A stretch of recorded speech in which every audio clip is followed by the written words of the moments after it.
We got the head bob going on this Monday morning. Hello, everybody, and welcome to Monday and No More Mondays, the podcast where we believe that humans still matter, mediocrity is expensive, and ownership changes everything. As always, I am your host, Angie Callen, and today's conversation is about something that might sound simple, but it's kind of hard to do when you put it in practice, and that is living on purpose.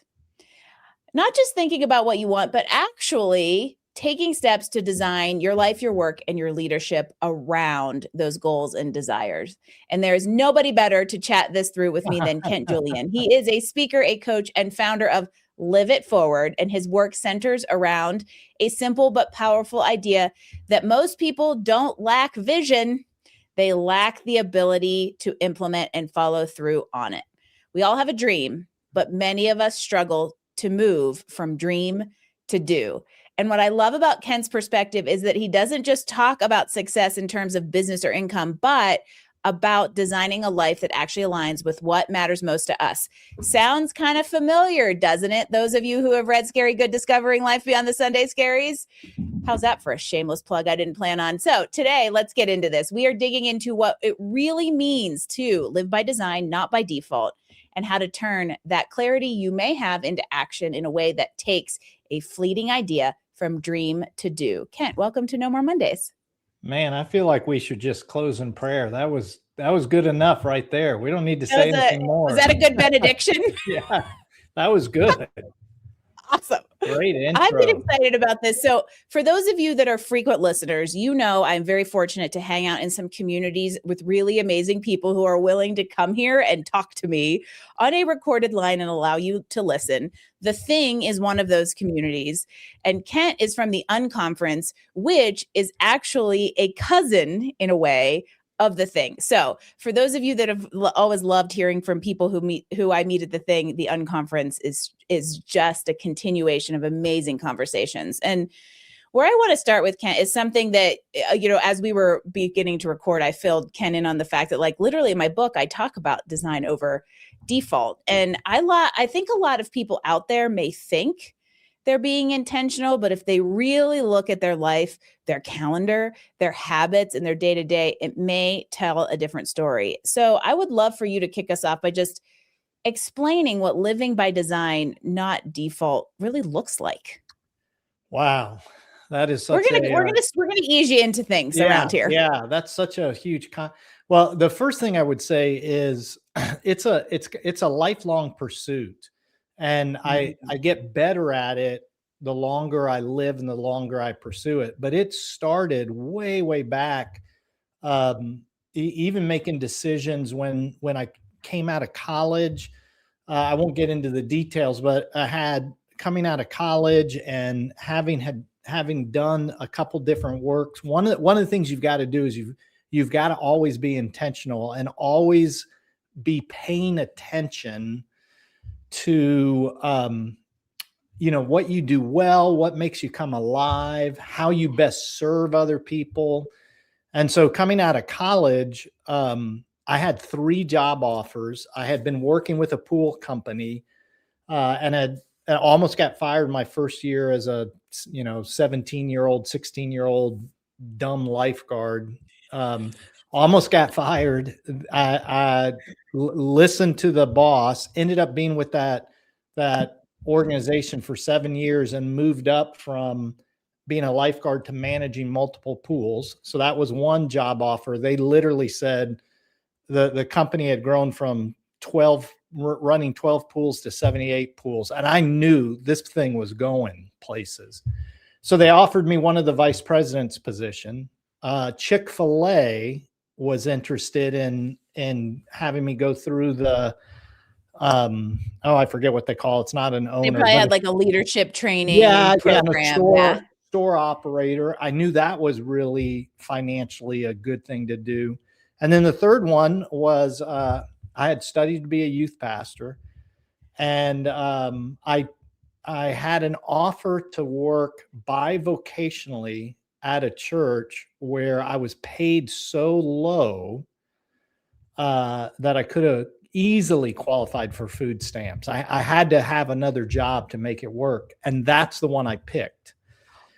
And the reason I picked it was there was two primary reasons. I wanted to work with the gentleman who was the pastor there. He was a really sharp leader. But the primary thing is I had paid attention enough to know all these other things that, like in the pool opportunity. If I move from if I move from managing multiple pools to doing the VP, I knew it would move me totally out of what I could do well and put me in an area that I wouldn't do well. I knew the Chick-fil-A thing. I just knew who I am, how I'm wired enough as a young guy that I don't want to be in this one place doing the same thing day in and day out. And the youth ministry job, while I knew it wasn't going to pay well, I thought long term, I'm going to continue to learn skills and develop skills in areas where I'm already pretty gifted and that make me come alive, and it won't be a burden go to work. So I don't know if that's what you wanted to start with, but that was designed. Like I look back at that and I go, though, that was such a good decision, because I went after, I didn't go just after what was going to make me a lot of money. It was like, what kind of life do I want to live long term? And I had no idea where that was going to lead. And I had no idea, doing what I do now, that it would eventually lead to this. So when you say, live by design, I think it's a lifelong pursuit, and you just learn as you go, but that you pay attention to who you are, how you're wired, what makes you come alive, how you serve best, all of those things. That was like an even better answer than I could have asked for. And there are so many little nuggets in there. I want to see if I can remember and pull them out, because I agree. It's a lifelong pursuit, and you may not even realize you're doing it in real time. I'm sure young Kent didn't necessarily know that's what was happening. It just was this feeling of, this is why I should choose this. And then you look back and go, oh, that's why I was doing it. Or the flip side is you hit a point where you have been out of misalignment, and you're like, man, I need to design, which we'll get into in a minute. But to me, I've experienced both of those, by the way. So yes. Okay, good. See, that's why this is what we're talking about. Yeah, you learn from both of them. You do. And what I think is so interesting and insightful, and you answered a question that I wanted to ask as a follow-up to that story, and that is there anything that in you that regrets choosing the option of the three that you did? No, never. But I've made decisions that I've regretted down the road, that I had to really pivot from. But I look back at that, and absolutely. And the other thing is, I was self-aware enough. I really had academic challenges growing up, and so for some reason I was just really self-aware enough. When I say, I don't want to make it sound like I'm all that smart, but I was self-aware enough to look at the other two jobs and realize I will never, doesn't matter how much money they pay, I'll never do well at these. And so therefore the long-term money from that won't exist 5 years from now, because I won't be able to do those jobs well. Yeah, it was almost like you wouldn't be set up for success, and you knew that, even if the people offering didn't necessarily know that. Exactly. And to me, the biggest thing I want to highlight in that story is purely or majority financially driven decisions rarely work out in the end, because they are typically driven by either a default or somebody else's expectations instead of your own design. Now, that doesn't mean you can't find riches and purpose at the same time. Right. However, you've got to be careful and really cognizant of what is leading what. Right. No, I like to say it this way, working right and paying attention. So seeing what you do well and what skills you do well and what you enjoy, versus trying to figure out, so many people try to figure out what's their passion. I think the passion, you figure that out along the journey, but working right and paying attention to what is going right eventually leads you to right work. Yes. That's how I would say it. And I want to highlight something in there that you said, because it's important in my opinion. I don't know if younger generations have grown up this way, but we all grew up hearing find something you're passionate about. And if you can make money doing it, you'll never work a day in your life. Sorry, that's crap. Because most things that we really love to do don't make money. I love to mountain bike, and I am the most average mountain biker on the planet, which means I ain't never making money winning a race, right? Basket weaving, playing music, right? A 1% of a 1% actually finds a way and has the level of talent to make a living doing that. And so I think more about finding the right work for your skill set, your interests, and that designed life that you want. And you will actually become passionate about it because it's purposeful. Yes. And I would say I got to be careful because I do work and I work really hard. And there's stuff about what I do. I'm a professional speaker. And so it's not like I love the marketing side of that, but I love the marketing side of it. So what happens is you end up doing the things that you don't necessarily love to do because you know it leads to this whole thing. So I often say you're going to have to, probably half of what you've got to do in work isn't enjoyable work, even in the best, in the work that you love. It's not enjoyable work, but boy, you love it a lot more if you're doing work that you love than if I hate this job in the first place. I hate what it stands for, all that kind of stuff. So then it's just even the good stuff isn't good and the bad stuff's even worse. Yes, there is news flash. There is no such thing as a perfect job. There just is not.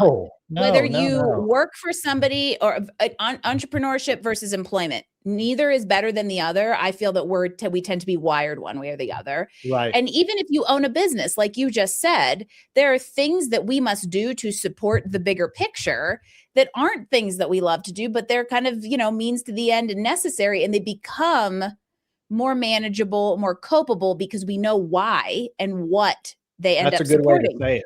Yeah. And with an employer, right? Every employer is different. You're not going to find a perfect one, but you've got to figure out what idiosyncrasies you and your personality and strengths can cope with. And then it becomes aligned. But the thing is, you can't find that type of work if you've done no self-exploration to kind of know what it looks like or articulate it. Right. And trying a lot of different things and paying attention. That's where I when I go back, and the reason I started with that story at the beginning is I just realized even while I was doing this, and some of it might be because, I had other people around me that really went after the profits and went after the money. And for some reason, I just knew I got to do something that's going to be that's going to be fulfilling and so just pay attention to these things. And over time, again, it starts leading you to that versus if you go after just the money, I thought this would happen back then, but now I look at my friends who did that and I go, holy cow, they got stuck with golden handcuffs. They're the ones looking to, like I never want to retire, and they're looking, and people say, oh man, but what I do makes me come alive. Plus the kind of way I've designed my life is I get to do a lot of the things that that people wait until they're retired to do. I ride my bike, I travel, every day I'm exercising. So it's like this life design. I have control of my life. I like working, but I can work when I want to work and all those different things. I get that way before retirement. Yes. And it's because we went after design. And so for some reason, I don't know why that clicked with me early on, but for some reason, I was really aware of that from the beginning, not even knowing that someday I was going to, quote, design work and have my own business. And I didn't know any of that at the beginning. I just knew I cannot work for 35 years doing something that just for the money and that I don't enjoy. I just knew that.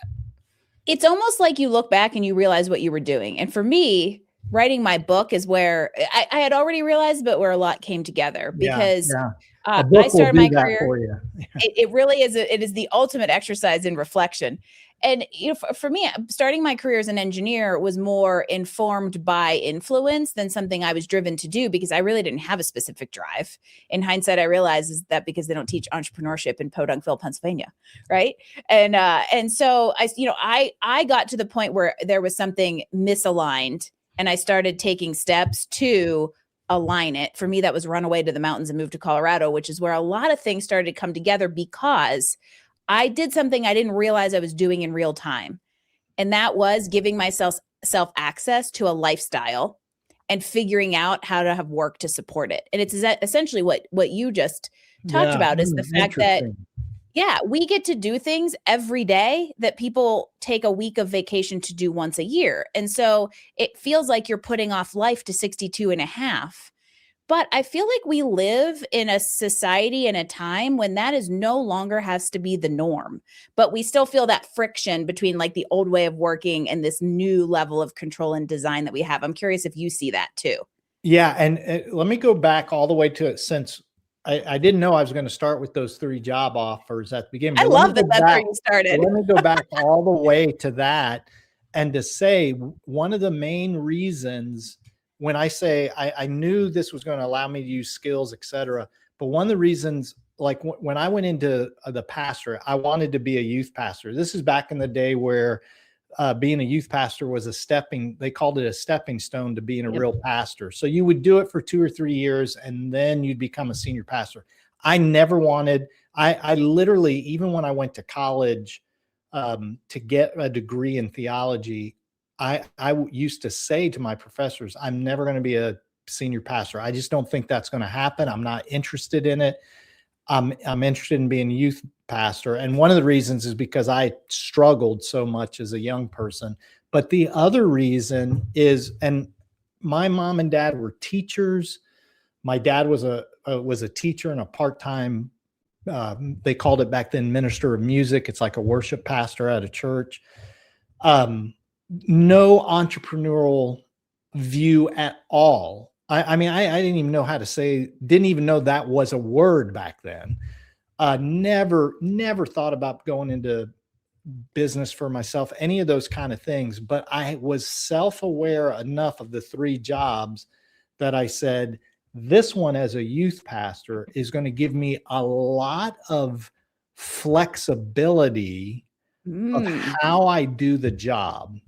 There's going to be a lot of like freedom. There's going to be a lot. And when I say freedom, I wanted to do a good job. I really was passionate about helping students that struggled like I did, but I knew there'd be a lot of variety to it. I'd be doing a lot of different things, and that I was kind of running, again, didn't use this words, but it was almost like a small business within a larger business, and that I was going to get to lead that and run that. And there's going to be a lot of autonomy of how I did that. I was going to have to answer to the board, answer to the senior pastor, but they were wanting me to pick up the ball and run with it.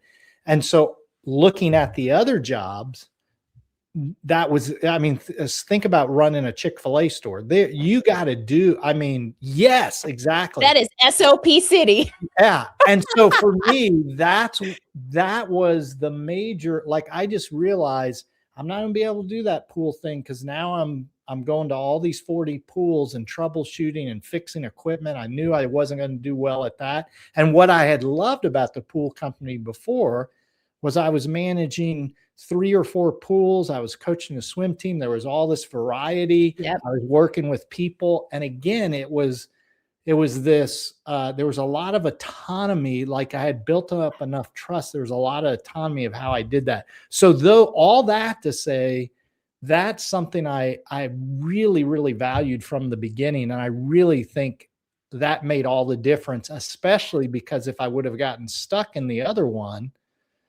and made good money at it, then it would be waiting until I was in my 60s to be able to do stuff that I wanted to do with my life.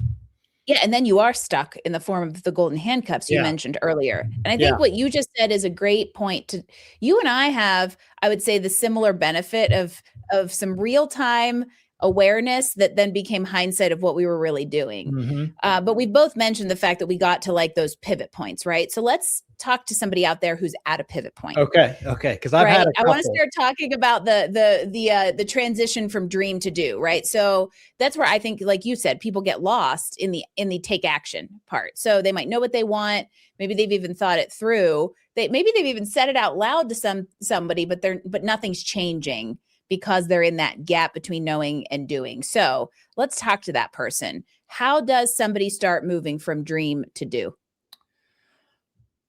Well, uh, so since I said all this positive stuff at the beginning, let me just share a story that rocked my world. So in youth ministry, I went from this really small church to one of the largest church in our Denam, and one of the at the time one of the largest youth ministries in the nation.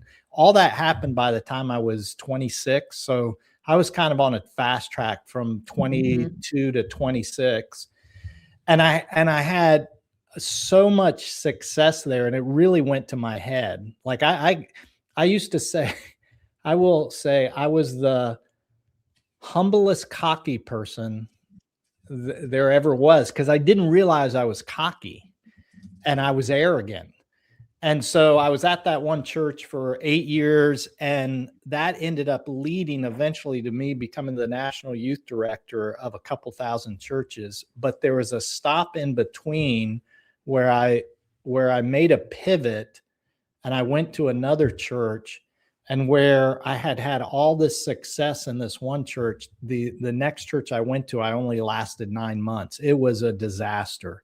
It was, and I got to pick. Like, I literally monthly was having different churches wanting me to come be their youth pastor, and I had gotten so arrogant. I just was picking kind of where I wanted to live and I just totally missed it. So I won't go into all the details, but it was so humbling. It rocked my world, not just professionally, but even personally. It was the toughest years for my wife and I. I mean, she lost all kinds of confidence in me, and rightfully so. And so, long story short, moving from dream to do, it was like when I went in the initial direction, there was this awareness of this is the kind of thing I wanted, but I experienced so much success that I kept getting these promotions. And have you ever heard of that thing where you kind of you get hired to your level of incompetence? Have you ever heard that? Yes. There's also a little fail forward in this, but Yeah. yes. So it wasn't that I was incompetent, but I kept getting bigger and bigger positions where I was managing more and more people, and it was becoming way more bureaucratic and less entrepreneurial. And I was totally missing it because I had all this success and I was totally missing it.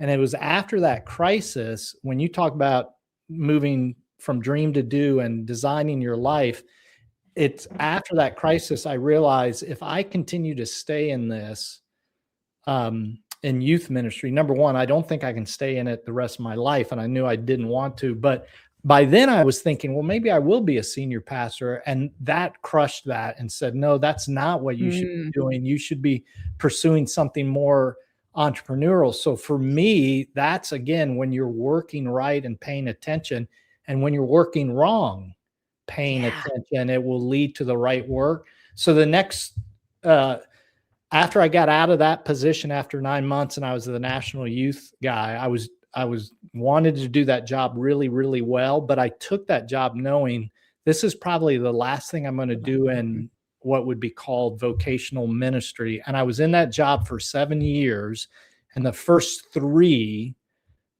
again, when I say this, it's not that I didn't work hard at the job because I wanted to do it well, because I think that's what we're supposed to do.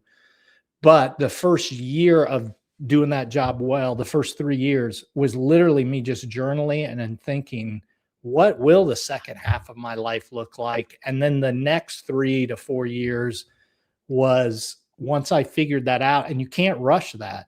Once I No. figured that out, it was building that on the side while still doing your job really well.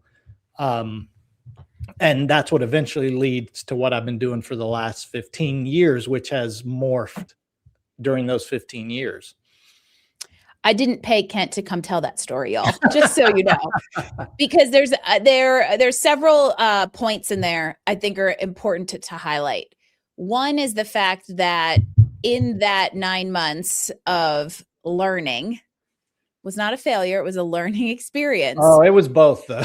It was both. Hey, that's how it goes. But at least you took it and projected it forward. That to me goes back to something we were talking about earlier with the idiosyncrasies of that environment did not align with you and the way that you need to work. And that decision was probably more financially motivated than other decisions had been. And that's where you got unequally yoked. Right. And you learn about that in the moment and you start to be able to identify what's important. The second and the really big thing I want to tell everybody out there is you heard Kent say it verbatim. It takes time. Yep. You cannot pivot this stuff overnight, especially if you've gotten yourself into a golden handcuffs situation. Your options are going to be minimal and limited, and it may take time to build a platform of transition, whether that is starting something on the side that you can build into full time, or whether that is leaning down your finances to put a bunch of money in the bank so that you have more options for a transition. Whatever it is, you've got to, part one, do the work to know what the right move is going to be, and then give yourself the patience to have a foundation to go do it. Can I share 3? I remember, so at the beginning of this, and by the way, that 9-month period, there was all kinds of things I was missing going up to it that made that 9-month period. And literally it could have lasted that 9-month period. If that other job didn't come up, it could have lasted for years. So it could have been, and the problems, that it spurred. And even again, in our personal relationship and all that, my wife and I mean, it wasn't like it was 9 months and we were over. It was a 5-year process during that. But I will say this, emotionally and mentally, that has a tail. It was brutal. But I'll say this, one of the things that really helped me with the long, because you talked about it is a long process.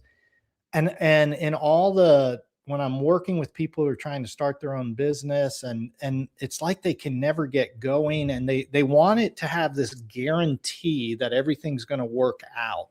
And when I'm doing all this work on the side, my kids are 8 and 6. I have an 8-year-old. I have a son and then twin daughters. So my son was 8, my daughters were 6. And I'm doing this on the side, and I'm still wanting to be a good dad and doing all that kind of stuff. And so I had to get in the right mindset of, I can't worry about, I just have to do the right stuff for this dream to potentially come true. That's where dream to do comes about, to have this dream, but there's no way I know if it's going to come true. So I had these 3 things in my mind that I started thinking about. This came from journaling. I said, whether this ever happens or not, pursuing what I'm going to pursue is worth it, because I'm going to learn things I would never learn unless I pursue it. That's number 1. Number 2, I'm going to meet people I would never meet if I didn't pursue this.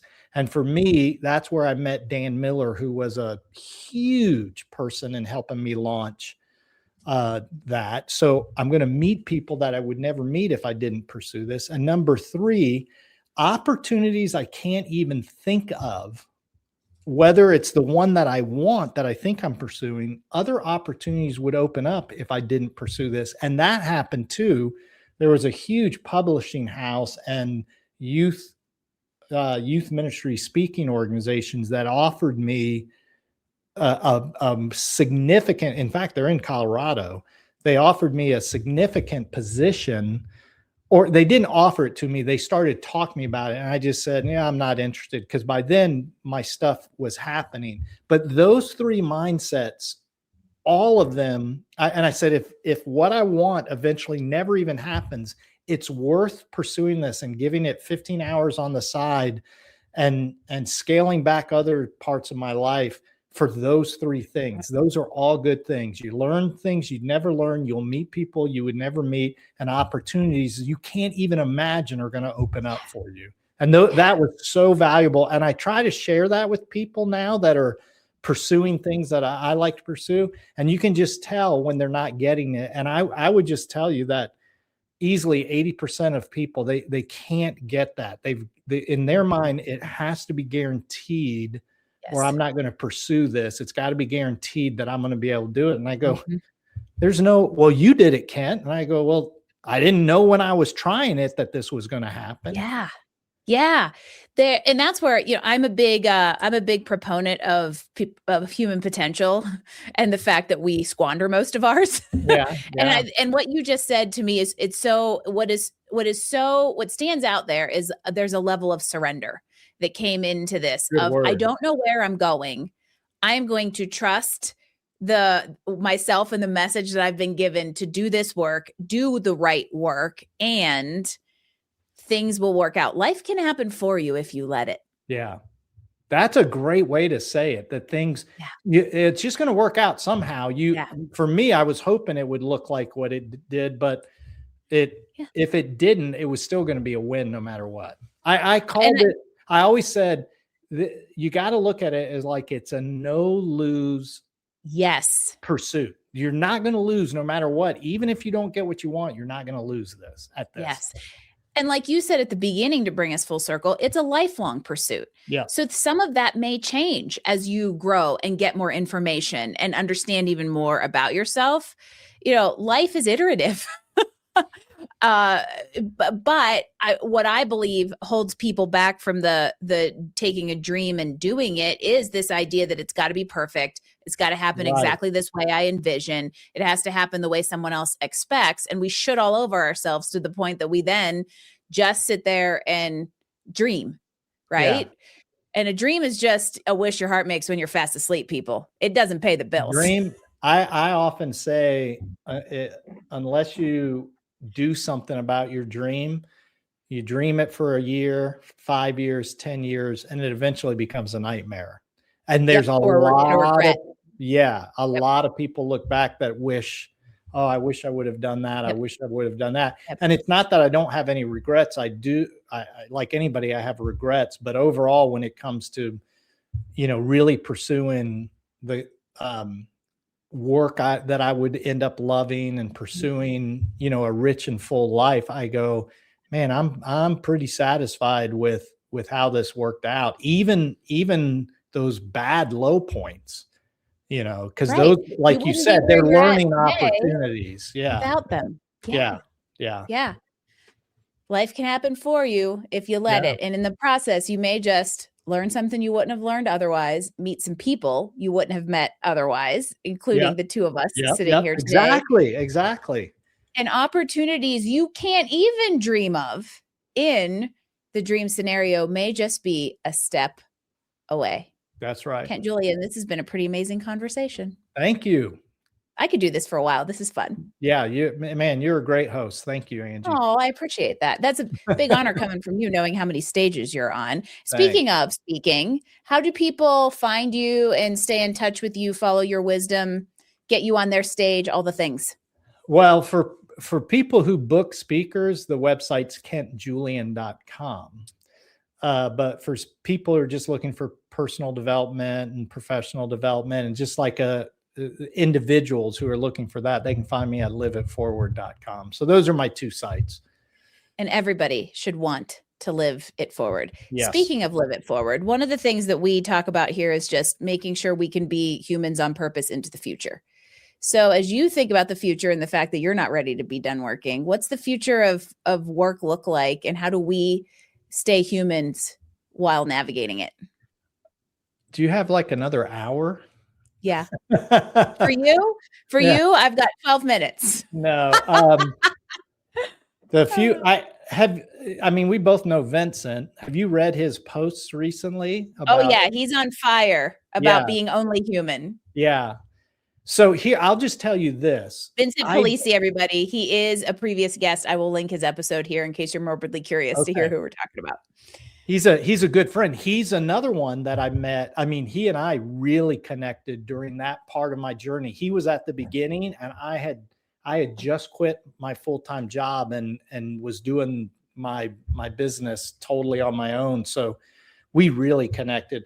But one of the things, what's interesting, and it's not that I'm not an AI person. I use AI for some administrative stuff. But I've been amazed at how much. So, as somebody who's a communicator and works really hard on my craft, so I will say, a lot of people are writers who become speakers. I'm a speaker who happens to write. Yeah. I did it backwards too. Yeah. Coach, speaker, author instead of author, speaker, coach. And I started coach, speaker. Yeah. Yeah. So I work really hard on the craft of speaking, and I want the content to be stellar, but I want people to be able to pick it up and carry it away because with them, because of the experience I create as a speaker. Yeah. So even in the way that I market and the way that I write more that way. Like I do have, I believe the content that I write and all that is really, really solid, but I don't want it just to be just so how-to that you're not having an experience. So anyway, long story short, when you talk about the future of work, I am shocked at how many people that I know personally that don't know one another when I read their marketing posts. So they're in fields like we're in, where they're trying to help. I don't know exactly what they do, but they're helping other companies or whatever. And I read their marketing pieces on LinkedIn, and I have over the last 6 months never seen so much writing that within seconds I go, that's AI driven. Oh, because absolutely. it all reads the same, it sounds the same. And I've done enough, like the way that I've used a little bit of AI with is after I write something and my daughter helps me edit a lot of the things and come back, and I thought this sentence just sounds awkward. So I'll put in AI and say, hey, can you clean this up? But I'm always trying to keep my own voice. So anyway, I started at least the 2 AI things that I've used, I started going, they keep giving me this same kind of advice, and that's how I noticed it on everybody else's. Yeah. And so all that to say, I think the future is, especially if you're in a human type where you're serving other humans, I actually think it becomes a competitive advantage if you are human and even the pieces, if it takes you slow. If you've ever read the book Deep Work, if they can tell your work is something that you work on and that it's a craft and that the way you're communicating and what you're communicating comes from somewhere deeply human, I think that's going to be a huge competitive advantage. So people who want to be speakers, I have this little group called the Paid to Speak Accelerator, and there's 22 people in there or whatever. I keep telling them, if you get really good at this, this is a huge competitive advantage, and our jobs aren't going away. If anything, they're going to become more and more valuable now. Yeah. So that's the future of work. The future of work is ironically human. I like to talk about being an AI enabled human on purpose, because I think that there is some level of awareness that we need to have, because AI isn't going away. But I also think that what you just described is creating the converse action and the reaction of humans gravitating towards things that are clearly authentic, genuine, and human, whether it's content, whether it's platforms to connect, live events, all those kinds of things. So we just queued up a second episode to talk all about speaking in the age of AI. However, what I want to point out is what you said about that future and how human it is, to me, goes right back to this idea that as a human, you've got to know who you are and live in a thoughtful, purposeful, designed way in order to leverage those differentiators. Absolutely. And, Are you spending time, like every morning I call it leading my life from quiet. And so one of the things, and that's not original with me, the guy that I first worked for, he's the one who, and I know it's not original with him, but he used that phrase and it stuck with me. So in the morning, I'm reading deeply. I'm getting up early to read. I read my Bible. I read professional development books. Sometimes I'll be journaling. But you're slowing down at the beginning to lead and to design your day, and so that you're leading your day from a place of quiet, not from a place of rush. And so just practices like that where you think deeply and process deeply, and you're contemplating some of the big thing when you take walks, or you're listening to things, or you're thinking about things. I mean, all that's the stuff that I love. Again, when we talk about designing your work, I get to do that every day. Like, why take a vacation from this when I get to do it every day? Just stuff That's that such makes an me come important alive. line. You get to do it every day. You don't have to do it every Right. day. Right. And I love the message too. Start with quiet. And even if it isn't the quiet piece that resonates you, start with yourself before you let the world in via social media and email and all of the things, right? Give yourself a little bit of time to be with yourself as you start the day, and it will change so many things. And Angie, that's coming from, so don't think I'm by nature a contemplative person. If you know the DISC profile, I'm an ID. And so I'm I love variety. I love change. I love action. And I think the reason I grabbed onto that so much early on is I was seeing the flakiness and like early on, I'm a flake. I'm just always looking to do something. I couldn't stand to be alone, all of those things. And over time, it's a discipline. And now I can't imagine not living my life without leading it from quiet. And I'm still that way, but doing that in my life, like at the beginning of a day, or taking a half a day to do those kind of things, it's still hard for me, but I just go, man, the value it gives me to when I enter the world as the way that I really am wired, it's such a better version of Kent than if I didn't do it. And I will side note share with you as we wrap up the fact that I am a D with maybe a hint of I. Okay. And I completely agree with you that it's actually more important, I think, for us to have that time with ourselves, because otherwise we can just slip into go drive mode. And if you're not refilling that cup, at some point it's going to empty. Yeah. And it's just like the other personalities. My wife's her highest is an S, and she'll say, one of the things about our relationship, she's helped me learn to slow down, but I've helped her learn how to take action on things. Yep. And so we all need to do stuff in areas. Yep. Probably sometimes the greatest stuff we can do is in areas where we're not naturally wired. Yeah. Grow your weakness. Yeah. Just another aspect. Yeah. This has been great. Design over default. This is so fun. What a great conversation about living with intention, getting clear on what matters most, and actually following through on it so you can live it forward. Kent Julian, thank you so much. My pleasure. Thank you.